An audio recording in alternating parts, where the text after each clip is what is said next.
Matthew Tkachuk's goal in the first period ends up being the game winner. It all started, Craig, with a great play from Gustav Forsling. What did you see on that sequence? Well, before we get to what we saw, what we see, Paul Maurice talked in the recent days about Gustav Forsling being a Norris Trophy type defenseman. So if you want to see what a Norris Trophy type defenseman looks like, and those are big words coming from Paul Maurice, but this is what it looks like. And you look at how Gustav Forsling plays this play. This is a really good player in Artemi Panarin. He just closes them off, great stick length. Then he makes a little backhand pass, and then he's going to jump right into the attack. Transition, he recognizes there's an opening to his left. He delivers it perfectly to Matthew Tkachuk.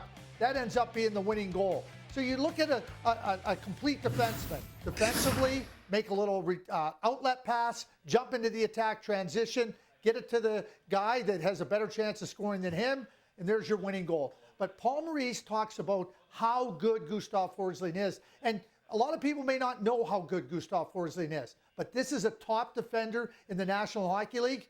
He was key on the winning goal in Game 1. And of course, Craig, we knew goaltending would be a huge story in this series, considering both teams have former Vezina winners between the pipes. What did you like from Sergei Bobrovsky in Game 1?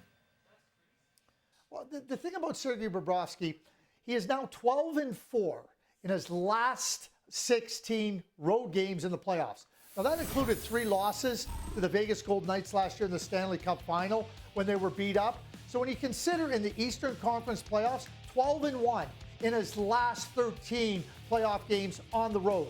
If that doesn't speak to brilliance, I don't know what does. And then you watch him in the game. The opportunities that are thrown his way, there might not have been a lot, but when they were thrown his way, he was able to deny them. And he's able to make the opponents feel frustrated. You know, at the other end, he knows Shesterkin is a top goaltender, but he doesn't have to go and beat Shesterkin. What he has to do is make sure that nobody beats him. He was flawless in that first game, and you talk about a great goaltending matchup. Bobrovsky is going to be in position to make the saves, but more than that, he's going to give his team every opportunity to win games, especially on the road. Well, history is on the side of the Florida Panthers because they are 4-0 all-time when taking the series opener on the road, and Game 2 goes Friday night from MSG. Craig, thanks for this.